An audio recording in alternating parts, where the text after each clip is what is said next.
बिस्मिल्लाहिर्रहमानिर्रहीम। अस्सलाम वालेकुम नाज़रीन, मैं हूँ आम शहरी आरिफ हमीद भट्टी। आज मुख्तलिफ और अहम तरीन ख़बरों के साथ नाज़रीन, पिछले 75 सालों में पाकिस्तान में दो बड़ी जमातें और डिक्टेटरों की बारी लगी हुई थी। एक लूटता था, दूसरा उसको कवर करता था। अब इमरान खान ने मुल्क के लूटने वालों के रास्ते में रुकावट बन गई, दीवारें चीन बन गई।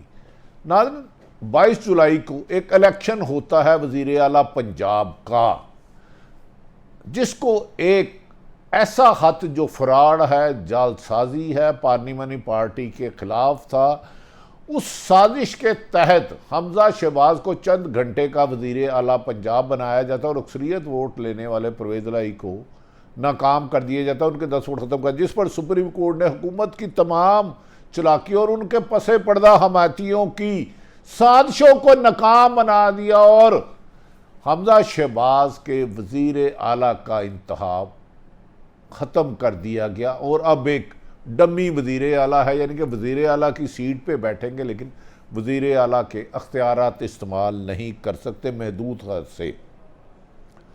नाज़रीन, ये भी कहा जा रहा है हुकूमत के मौजूदा हालात से जैसे ही सुप्रीम कोर्ट के ऑनरेबल चीफ जस्टिस और मोहतरम उमर अता बंदयाल, एजाजुल एहसन, मुनीब अख्तर ने फैसला दिया तो हुकूमत और उनके रहनुमा और प्रोपोगंडा ने अदलिया के खिलाफ जहरीला प्रोपोगंडा शुरू कर दिया। और ये वही बेंच है जिसने इमरान खान का डिप्टी स्पीकर कासिम सूरी के फैसले को करार दिया था। उस वक्त ये मिठाइयाँ बांट रहे थे, अब भी मिठाइयाँ बांट रहे हैं। लगता है कि हुकूमत के गैर कानूनी गैर आईनी खत ने ना सिर्फ हुकूमत की मुश्किलात में इजाफा कर दिया बल्कि इससे हुकूमती इत्तेहादियों की जमातें एक दूसरे से जुदा भी हो सकती हैं और आने वाले दिनों में इमरान खान की बढ़ती हुई मकबूलियत की कामयाबी को हुकूमत रोकने में नाकाम पर बुकलाहट का शिकार कर रही है। और सोशल मीडिया पर मुस्लिम लीग नून के कुछ लोग नामुनासिब इस्टेब्लिशमेंट और अदलिया के बारे में गुफ्तगू कर रहे हैं।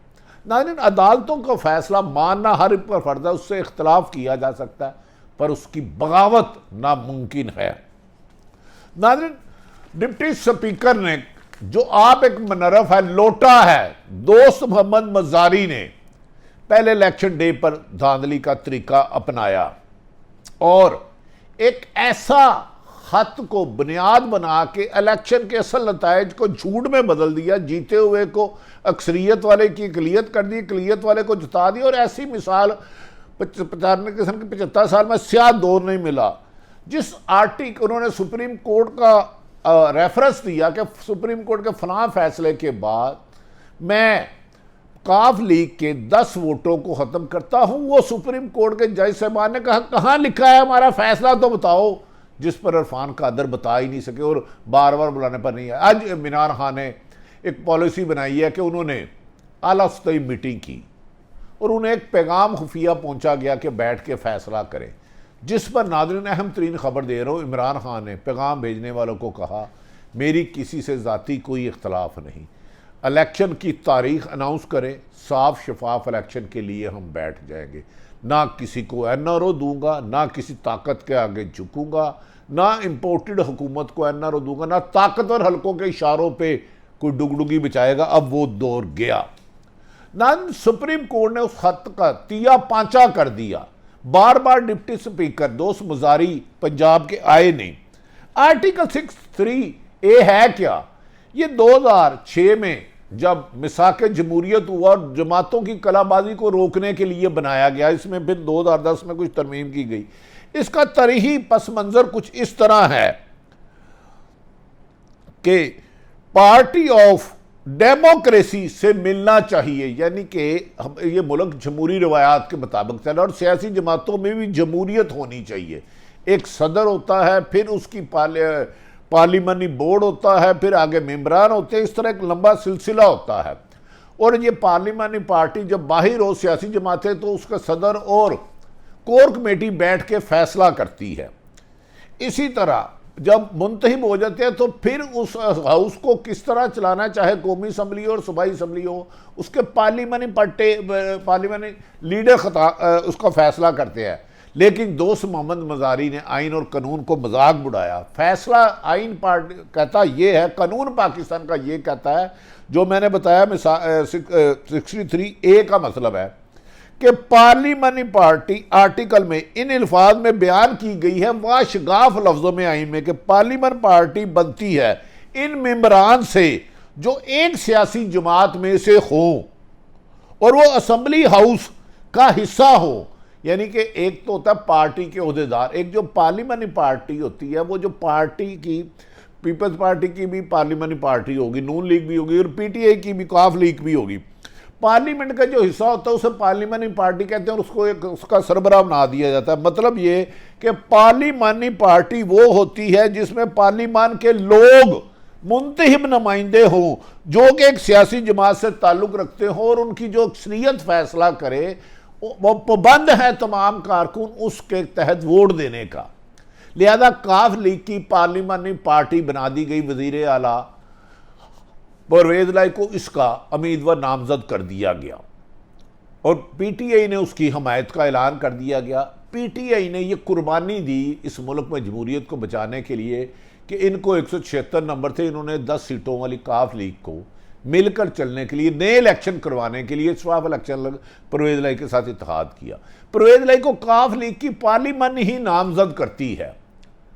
फिर वोट होता है दोस्त मोहम्मद मजारी जो पीटीआई का मनरफ रुकन है, जिन पर मुबैना तौर पर पीटीआई इल्ज़ाम लगाती है उन्होंने 25-30 करोड़ रुपया लिया है, वो इजलास जारी करते हैं और अचानक काफ लीग जिसका पार्लिमानी लीडर फैसला करता है परवेज लाई को वोट देना है, उनके वोटों को ख़त्म कर देता है, परवेज लाई का वोट ख़त्म कर देता है और कहता है कि वो वोट ख़त्म हो गया, लिहाजा 179 कम वोटों वाला अक़लियत वाला जीत गया, अक्सरियत वाला हार गया।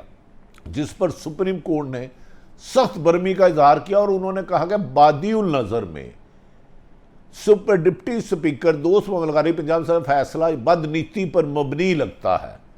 क्योंकि नाजरीन चंद मिनट पहले चौधरी शुजात का एक खत ले जाते हैं, ना वो खत चौधरी शुजात को अपनी कोर कमेटी का इजलास बनाते हैं, ना पार्लियामेंट का इजलास बनाते हैं, ना ही अपने अरकान असम्बली को हदायत करते हैं। इस तरह तो पार्टी सदर तो डिक्टेटर से भी बदतरीन हो गया कि अकेला फैसला कर दे कि खुदा ना खास्ता पाकिस्तान इंडिया के साथ जाएगा, तो ये तो नहीं हो सकता। पार्टी का सदर पार्लियामेंट में जब किसी फैसले पे इख्तलाफ हो फिर पार्टी की क़यादत के पास जाता, कोर कमेटी का इजलास होता है, उसमें फैसला होता है। लिहाजा डिप्टी स्पीकर की इस रूलिंग को आर्टिकल 6 का 3 का गलत मतला करने वालों ने अपने सियासत में आखिरी कील झोंका, इसको दफन कर दिया गया। अब किसी भी सूरत में चौधरी शुजात, क्योंकि ना उन्होंने पार्लियामानी पार्टी के मेंबर है, ना उनसे मुशावरत की, ना कोर कमेटी का इजलास बुलाया, इलेक्शन डे पे जब पंजाब के वज़ीर का इंतखाब था उसका ऐलान कर एक ख़त भेज दिया और जो मेंबरान असम्बली हैं उनको बताया भी नहीं, लिहाजा ये तो ज़ीरो हो गया। कल या परसों पीर या मंगल को वज़ीर आला बादिउल नज़र में आइनी माहिरीन एतजाज़ हसन, सलमान राजा, अली ज़फ़र और दीगर कायदीन वो आइनी माहिरीन का कहना वाशकाफ लफ्ज़ों में ये फ़ैसला ख़त्म हो जाएगा और परवेज़ लाई वज़ीर आला पंजाब बन जाएंगे। ये वैसे भी रन ऑफ इलेक्शन है, लिहाजा आर्टिकल का 63A का मतलब निकालने वाले बड़े जलील और रुसवा होने वाले हैं। नाज़रीन दूसरी तरफ ये भी कहा जा रहा है कि साबिक़ वज़ीर आज़म इमरान खान ने कहा वो आइनी और कानूनी जंग लड़ेंगे। जब वो उनके ख़िलाफ़ कोई फ़ैसला आता था या धांधली की जाती थी या गुमनाम ताकतें इमरान खान की ज़िंदगी के लिए ख़तरा बनती थी तो वो एक कॉल देते थे, तो लाखों लोगों में मुख्तलिफ़ शहरों में लोग बड़ी बड़ी स्क्रीन ला के वज़ीर आला साबिक़ वज़ीर आज़म इमरान खान का ख़िताब सुनते थे और वो हमेशा कहते थे मैं इस मुल्क की हकीकी आज़ादी की जदोजहद कर रहा हूँ, मुझे इक़्तिदार से गर्ज़ नहीं, मैंने एब्सोल्युटली नॉट कहा, मैं इस मुल्क में आम शहरियों को उनके हुकूक देना चाहता हूँ। लेकिन मौजूदा सियासी जमातों ने ख़ुद तस्लीम किया कि हमें बताया गया इस्टेब्लिशमेंट की तरफ से कि अगर आपने इकट्ठे होकर साजिश करके अमेरिकन साजिश के तहत इमरान खान की हुकूमत ना उठाई तो इमरान खान अगले 5 साल भी वज़ीर आज़म होएगा और आप सबको जेलों में जाना पड़ेगा। और इस साजिश के तहत अपने केस ख़त्म कराने के लिए शरीफ फैमिली और जरदारी फैमिली ने इमरान खान की मुंतखब हुकूमत को गैर आइनी तरीके से निकाल दिया। और लेकिन इसके बावजूद पंजाब में शिकस्त अवाम के समुंदर ने वोटों की पर्ची से इनको शिकस्त दे दी। जब पंजाब में 20 में से 15 सीटें नून लीग ने पीटीआई ने जीती तो ये घबरा गए और वज़ीर आला पंजाब के इंतहा पर धांधली की, जिसे सुप्रीम कोर्ट ने ब्लॉक कर दिया, ख़त्म कर दिया। अब ये फैसला हो सकता है। नाज़रीन, अब इसके बाद मुस्लिम लीग नून में एक बहस शुरू हो गई है कि आसफ अली जरदारी एक साजिश के साथ मुस्लिम लीग नून का वजूद पंजाब में ख़त्म करना चाह रहा है। वो पहले ही पंजाब तक महदूद रह गई है, इससे रास्ते अलग कर लिए जाए।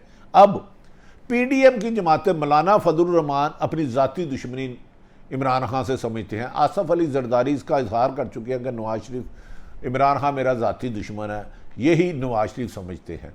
अब पीडीएम ने एक आइनी और कानूनी फैसले पर एक जिद लगा दी है कि फुल बेंच बनाया जाए, जबकि इसी फैसले ऑनरेबल जज साहबान ने फैसला किया था। याद रख लें कि फुल बेंच बनाना या बेंच में तब्दीली करना सिर्फ और सिर्फ चीफ जस्टिस ऑफ पाकिस्तान का अख्तियार है। ना उसे दबाव में लाया जा सकता है, ना उसे ज़ोर से कहा जा सकता है। ये फैसला उनका गैर है नहीं। और पीडीएम कहते हैं हम सारी जमातें मिलकर जाएंगे और मुतालबा करेंगे फुल बेंच बनाए, जबकि मुस्लिम लीग नून की काद पर चंद सौ आदमियों ने मुख्तलिफ जगह कर कल खिताब किया और मरीम नवाज के लिए कम सो बेशतर कहते हैं नून लीग के मुताबिक करोड़ों नहीं, अरबों नहीं तो करोड़ों लोग सड़कों पर आ गए। इत्तेफाक है, जिस वक्त ये लिबर्टी चौक में जलसा हो रहा था, मैं अपनी गाड़ी से गुजर रहा था तो मुझे कोई रुकावट पेश नहीं आई, मामूल के मुताबिक मैं निकल गया। अगर मरीम नवाज साहबा के जलसा चुकने वाली उस्मानी मखलूक है जो ज़मीन पे नहीं आसमानों पे सुन रही, तो मुझे नहीं पता इमरान खां के लिए इस वक्त वहाँ इमरान खां की बेपनाह मकबूलियत मौजूदा हुकूमत यानी कि आसफ अली जरदारी, नवाज शरीफ साहब, मौलाना फजल और दीगर की सियासी नाकामियों का सबूत बन चुकी है। इमरान खान ने वादिया तौर पर कहा है, साबिक़ वज़ीर आला पंजाब, वज़ीर आज़म पाकिस्तान का कहना है कि जो कौमें अपने नज़रिए और मकसद को खो देती हैं वो ज़वाल पजीर हो जाती हैं। वज़ीर आज़म इमरान तरीके से चेयरमैन ने कहा, समाजी राब्ते की वेबसाइट ट्विटर अपने ट्वीट में कहा कि जब कौमें अपना नज़रिया और मकसद खो देती हैं तो ज़वाल पजीर होती है और वो मंजिल की तरफ नहीं पहुँच सकती। इमरान का कहना था कि गालिब का शेर करते हुए लिखा कि ये शेर इस वक्त था जब अंग्रेज़ों के ग़ुलाम बनने वाले थे। अब हम अंग्रेज़ों की ग़ुलामी नहीं करेंगे, पाकिस्तान की अवाम अपने फ़ैसले अपने मफाद में करेंगी। जबकि पीडीएम का एस्टेब्लिशमेंट और अदालतों को दबाव में लाने का बावजूद नाकामी बज़ाहिर लग रही है, क्योंकि अदालतों ने और एस्टेब्लिशमेंट ने उनके हाथों ब्लैकमेल होने से इनकार कर दिया है। साबिक़ वज़ीर आज़म इमरान खान ने कहा मंगल या बुध तक उनका मुंतखब करता वज़ीर आला पंजाब आ जाएगा। वो अब मौजूदा हुकूमत और ताकतवर हलकों से मुतालबा कर रहे हैं कि नए इलेक्शन की डेट दी जाए, वरना लॉन्ग मार्च का पुरअमन एहतजाज का रास्ता अपनाएंगे। उन्होंने कहा कि इम्पोर्टेड हुकूमत के इकदाम देख कर हमें अफसोस हो रहा है। दूसरी तरफ उन्होंने कहा कौमी असासों को कोड़ियों के भाव बेचने की साजिश को हम नाकाम बना देंगे। पीटीआई ने इसकी मुखालफत कर दी। उन्होंने कहा चंद मुफाद परस्त लोग जो हुक्मरान बैरून मुल्क पाकिस्तान के कौमी असासे हैं, साजिश के साथ खरबों रुपये नजायज़ तरीके से कमाने की कोड़ियों में हम इसको नाकाम बना देंगे। जो काम भी करेंगे अवाम के मवाद में करेंगे। कोई चीज़ की बेची जाएगी तो उसको अवाम के हकूक़ पर डाका नहीं मारने दिया जाएगा। चंद ख़ानदानों की जेबें भरने के लिए अवाम को उनके बुनियादी हकूक़ से महरूम नहीं किया जाएगा। इमरान खान का दावा है कि 2022 न सिर्फ इलेक्शन का साल है बल्कि माजी में पीपल्स पार्टी और नून लीग और मौलाना फजलुर रहमान की सियासत के ख़ात्मे का भी साल है। आने वाले वक्त देखते हैं कि किस सिमत जा रहे हैं। बहरहाल मुस्लिम लीग नून और पीपल्स पार्टी की तरफ एस्टेब्लिशमेंट और अदलिया पे नामुनासिब अल्फाजों का इस्तेमाल काबिल मज़म्मत है। अगर और कोई भी करता है तो काबिल मज़म्मत है। आप फैसलों से इख्तलाफ कर सकते हैं लेकिन नामंजूर कहने का इख्तियार नहीं। नारा इमरान खान का पॉपुलर हो गया, इम्पोर्टेड हुकूमत नामंजूर, अमेरिका की गुलामी नामंजूर, पाकिस्तान जिंदाबाद।